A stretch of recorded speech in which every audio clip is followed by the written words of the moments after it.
folks, and welcome to Subjective Thoughts. And our manga for today is Parasyte Volume 3 by Hitoshi Iwaki, published by Kodansha Comics. Now there is violence, a bit of fighting, shooting, blood, slaughter, killing, some alien biology in there, and more slaughter in this one. So if you are in any way squeamish, you have been warned. Also, spoilers. Alright, here's the translator in the letter. Okay. So, when we left off Shinichi and Migi in Volume 2, Shinichi has changed a lot after everything that happened in that volume, and he's now no longer completely human. He's got a bit of alien in him, besides Migi that is occupying his right hand. Yes, his right hand. Alright, so we started this one with, again, now Shinichi is different. He's going to school in the morning with his friend Morono. I keep wanting to call her Monroe, but that would be incorrect. Morono. They're walking. She does sense that he is now different. And as they're walking, tells her, I'll go on without me. He senses a creature that's he's breathing heavily. And he goes, and on the road, there's a puppy that's been hit by a car. And Migi tells him, after he examines the puppy, that he's going to die. So Shinichi takes the puppy with him and sits in the park with it, holding it while it's dying. And Morono arrives. I'm sorry, I'm probably butchering her name, but Morono arrives. She seems somewhat relieved by this because she thought Shinichi has become cold and changed, but here he's holding this puppy.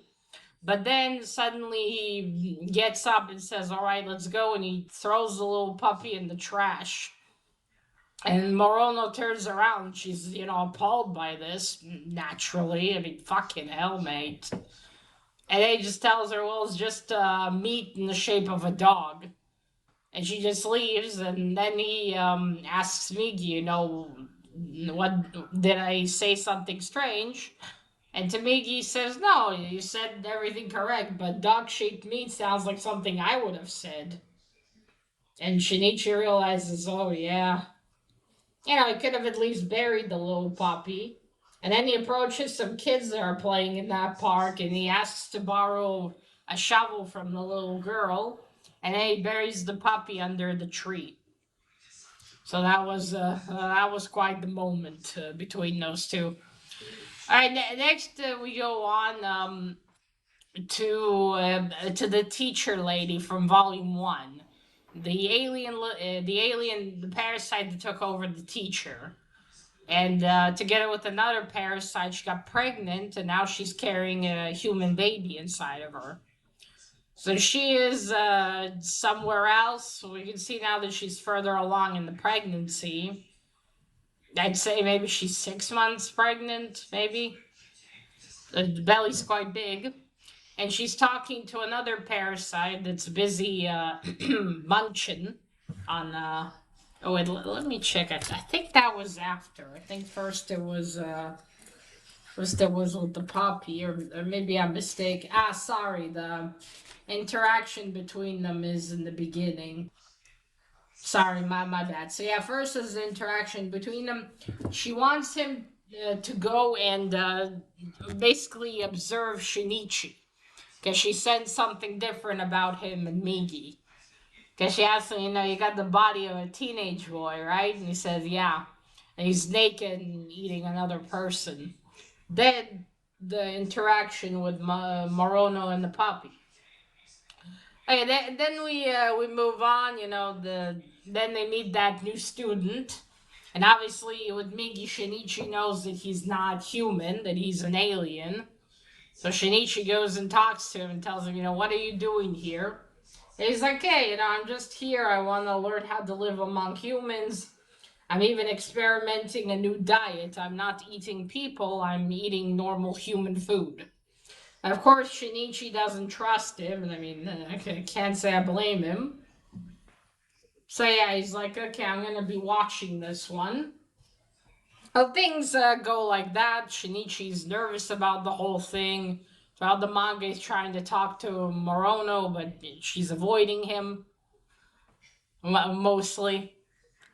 Now, yes, things seem to be the going as they are, and along the manga, so people mentioned to Shinichi how strong he is because he comes home. His mother has been murdered by a parasite, and they now have a housekeeper that helps.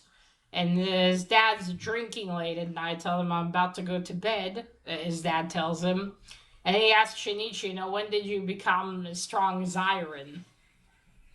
And then he says, his dad tells him, I'm sorry, because it's implying that he's over his mother's death so quickly. So then that's it. We move on from that. Now, in here, what happened is that one day Shinichi comes home, and people from some kind of governmental, I think, office of security, they do actually believe the whole thing with the parasites.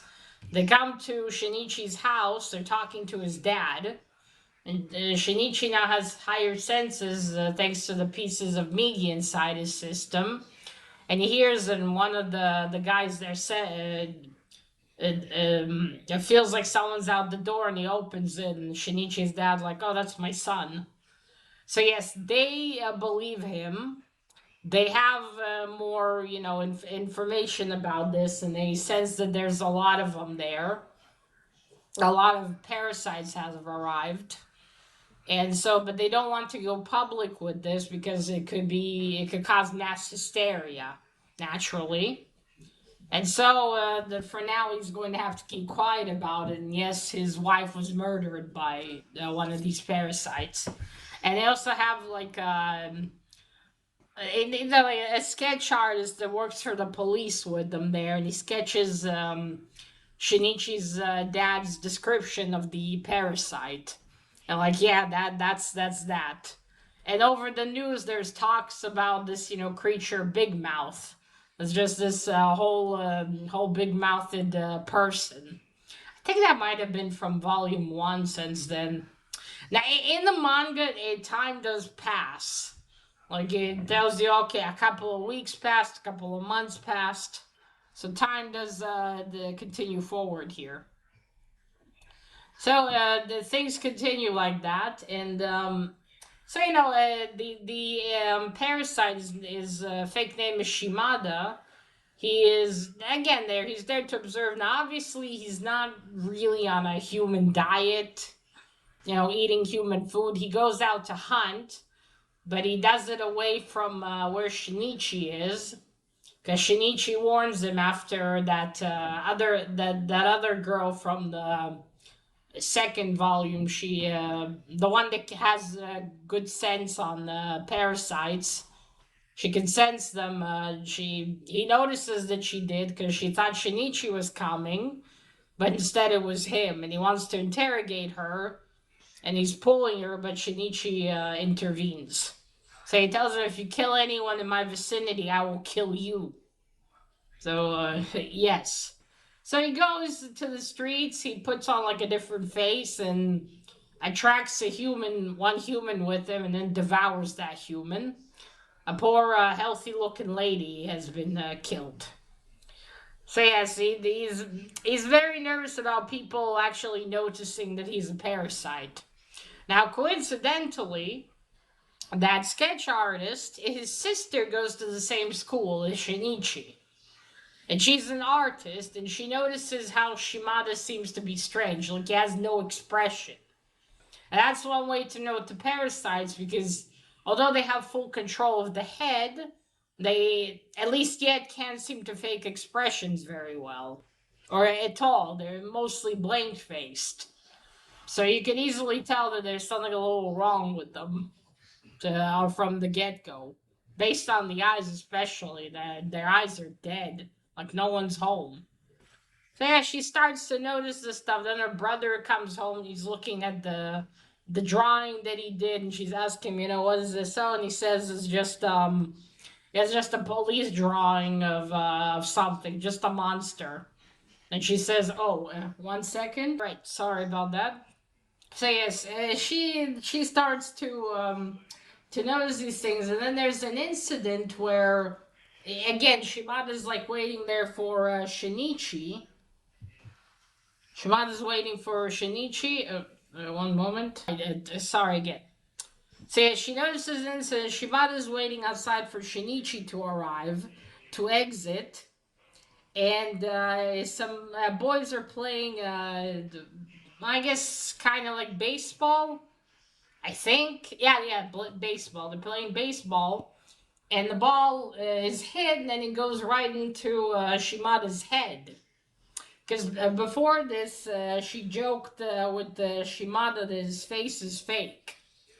And then she sees that there's a hole in his forehead from that, like not a, like a crater has been created. And she's like, what the? But then he covers it, and then when he removes his hand and one of the boys runs to him, it's already back to normal. She's like, oh, holy shit, his face really is fake. And that she starts to want to investigate the whole thing. And even though, meanwhile, you got Shinichi still trying to talk to Morono, and they do have a talk where she says, you've changed, Shinichi, what is wrong with you? You seem to be so different. Then there's like a memory of them like the year before, how they both got into aced their exams to get into the school. It looks like Shinichi mainly chose it because it's just 2 train stations away from where he lives, so he wouldn't have to go home, too far away. Wouldn't have to travel too far. And that's where he saw her again. He's like, "Oh, we'll see each other there." He says, "Yes." So yeah, they've met before. He said, "Oh, I was so nervous in the exam that I didn't notice. Didn't notice you." So as they go to some, yeah, like McDonald's or something, they're having drinks, and she's asking him, what's going on with you and everything, and he gets upset and he yells at her, "Shut up! There's nothing wrong." And she gets upset and she's sorry. I thought you were someone else. And then she leaves. And of course, Shinichi is upset. At some point, he has a talk with Migi about this, and Migi says that, yeah, it's not that he's not feeling emotions, it's just he gets over things mentally a lot quicker. So yeah, he will be upset, but he'll get over it a lot faster. And that's, the Shinichi tells you it's not a bad thing to have, especially with, what we're dealing with. And so Shinichi is like, okay, are you trying to comfort me, Migi? And he said, well, if you're upset, you're not eating, and that affects me too. Say what you will about Migi. In his own way, he makes a good companion. Anyway, all right, back to Shimada. So the sister of the sketch artist decides to follow him, and or at first she decides to talk to him, so she goes to his house, and he's there, and to his apartment. Sorry. So, she calls all sneaky, says, "Oh, I got a letter for him, blah blah." So that's it. She goes to his address after she gets it. She thinks of talking to him, and she gets scared when she hears footsteps. She hides. She sees that he went into his apartment, then he gets out again. She follows him to the street, and then she sees how he changes his face. And she's like, "Oh my god!" Because that day, in the morning, she told her brother she's not feeling well, so she's gonna stay home. So back at their apartment at night, he asks her, "Did you really have a headache? Did you really feel unwell?"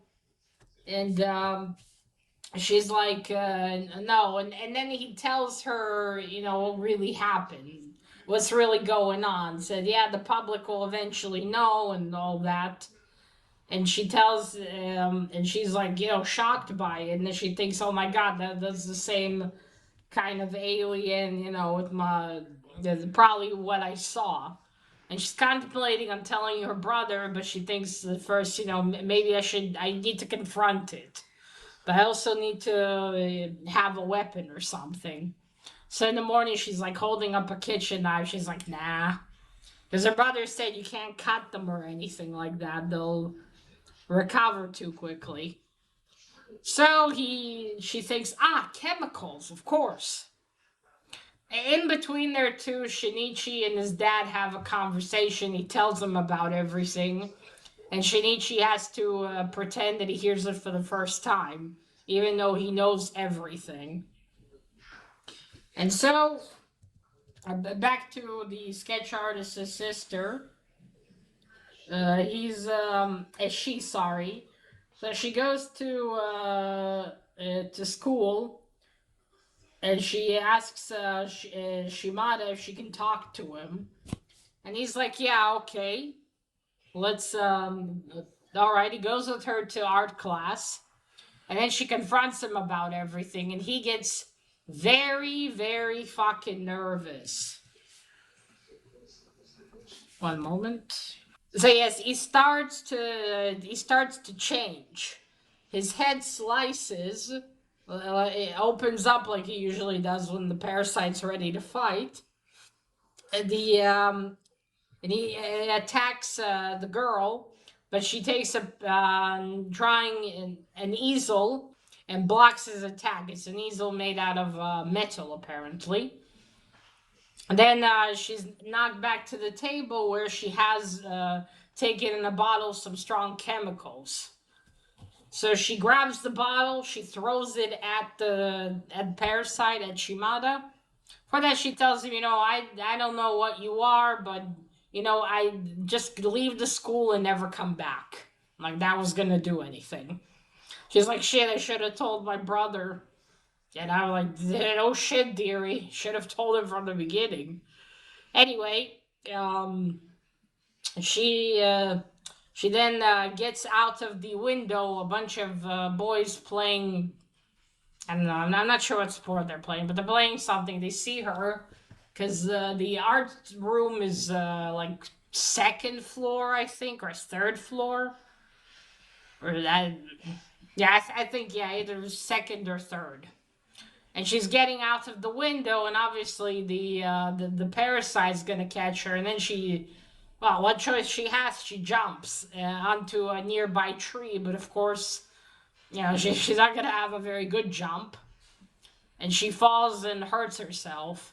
And then you got the boys running towards her, and one of them yells quickly, "Call an ambulance!" And then two of them decide to go and see what's happening. They get into the building, and on the way they meet a teacher.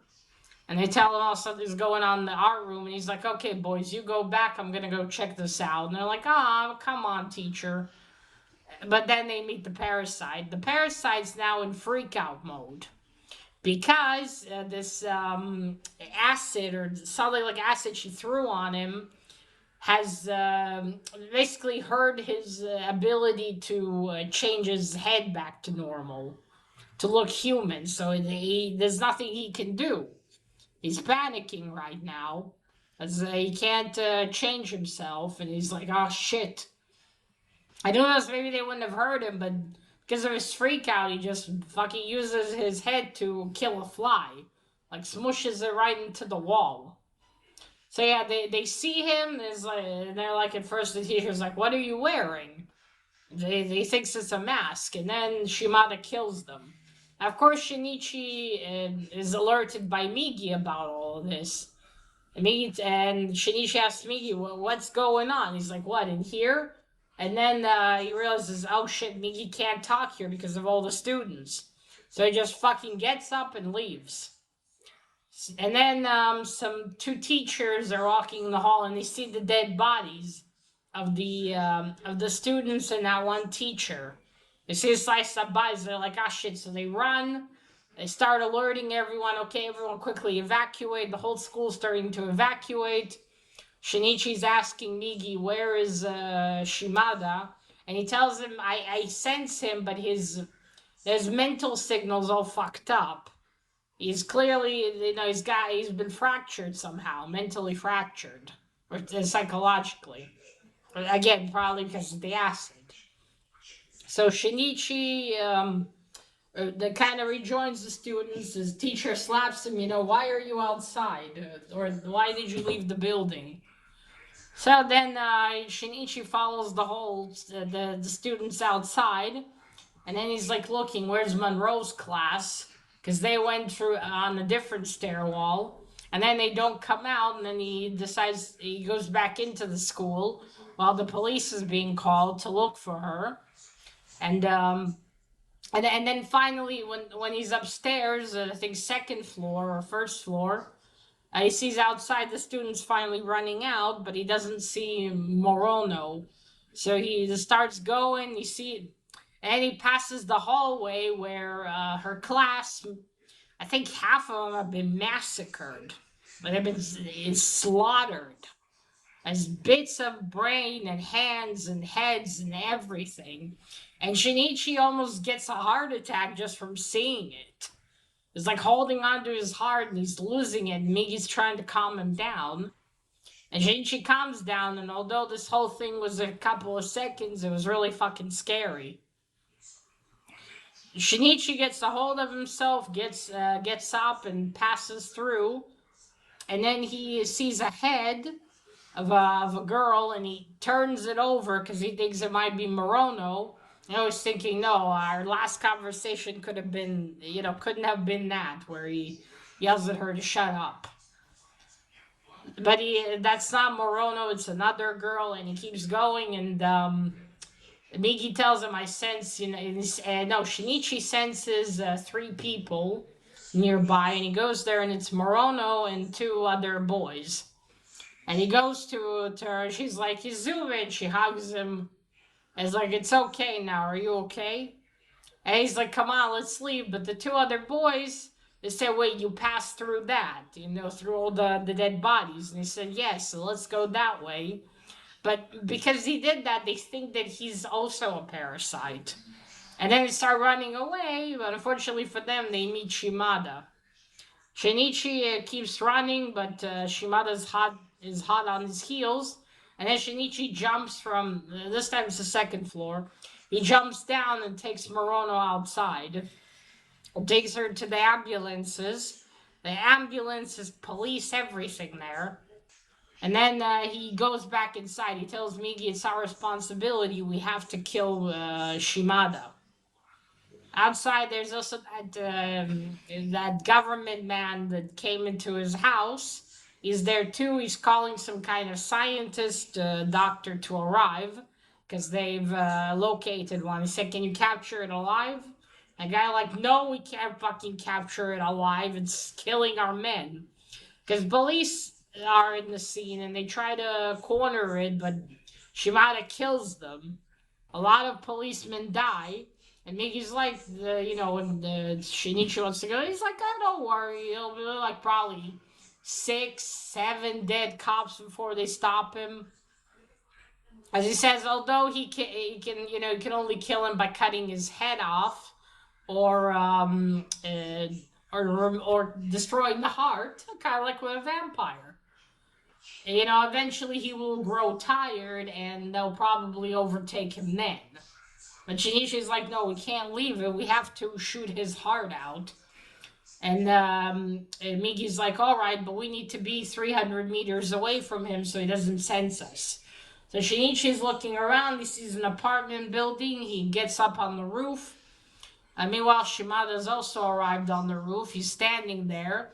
Shinichi's looking from afar and he sees, who is that? Is that him? And yes, it's him. Before that, outside, he picked up a rock.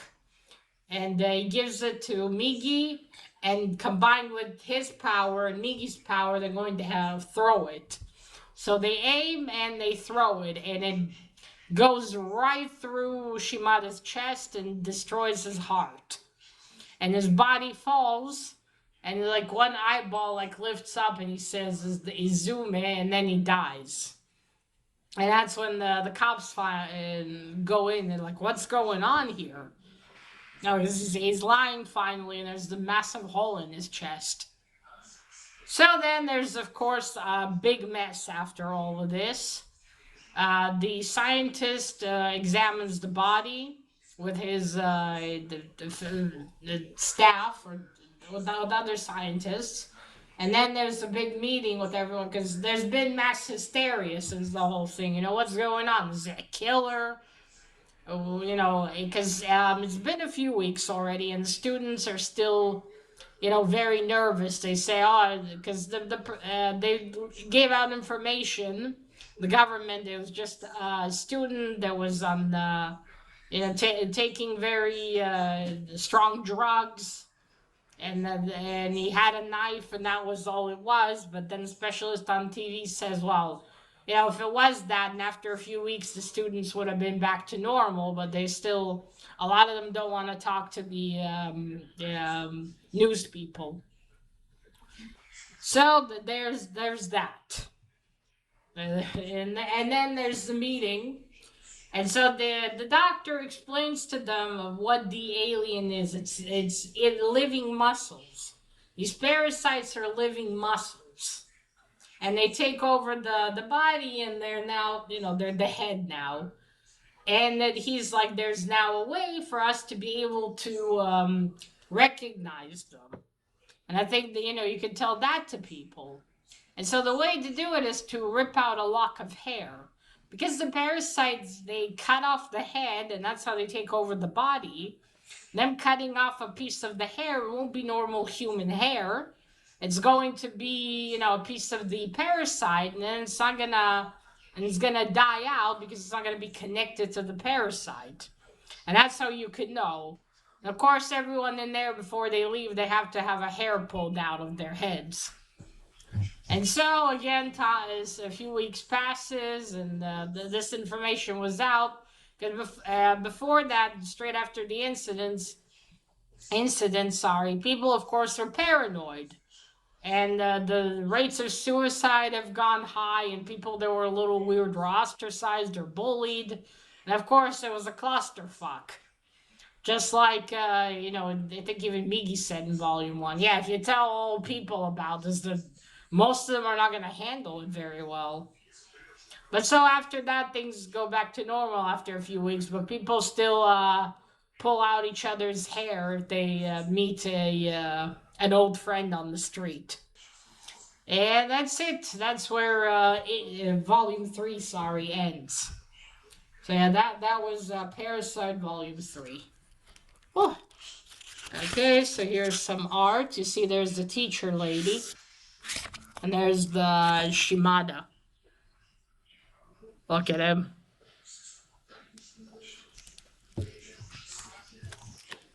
Okay, there he is. You see that's him? Yeah, he's very strong. He's not, he's a parasite. He does, though, have suspicions about the you know, Migi, because he senses that Migi sleeps a few hours each day, but he doesn't understand why. Oh yeah, I forgot to say, he also calls back to the teacher lady, and it looks like there's someone there with her, someone who's also a parasite. And she wonders, you know, what their purpose is, the purpose of the parasites. Why are they there? And he and the other parasite tells her, well, humans are poison, so we're here to get rid of them. And then she looks at her pregnant stomach and is like, am I raising poison? And am I growing poison inside of me? You see, there's the little pup. Oh, poor baby. I was kind of hoping when this happened that maybe Shinichi's going to adopt the doggy. Unfortunately, the doggy didn't live. Poor thing. So yeah, that is also it, which is interesting because that is true. That once they, let's say, eat all the humans or take over everyone, the whole world, and then they eat all the animals and everything, what's gonna happen then? The planet's gonna be bare. They're gonna have to, I don't know, get to a new planet or they'll die. Well, I guess they could start cannibalizing each other, I suppose, but after that as well, they're gonna be out of people. Sorry, aliens. Right? The last parasite will starve anyway. So I'm kind of wondering, if they take over, what's the whole agenda here? Okay, we're gonna clean the earth from humans. And then what? You guys are gonna starve to death down there and that's it? It's kind of sad and pointless. And okay. So yeah, things are progressing. Okay, so this is the cover. Forgot to start talking about that first. I do like it, but we don't have this character in the manga at all, so I wonder who he's supposed to be. I imagine he must be someone that becomes relevant later, maybe. But yes, Shinichi, Shinichi and his other friend that he met in Volume 2 that also has a parasite in his jaw. Both of them will be safe with this because if the hair from their head is ripped out, it's just gonna be hair because they don't have the parasites where in the head, obviously. So that does leave the question: what's really going to happen next with all of this? If now the parasites are discovered, what does it entail? And okay, let's say they destroy those kinds of parasites. What about people like Shinichi or Uda? Uda, his name was.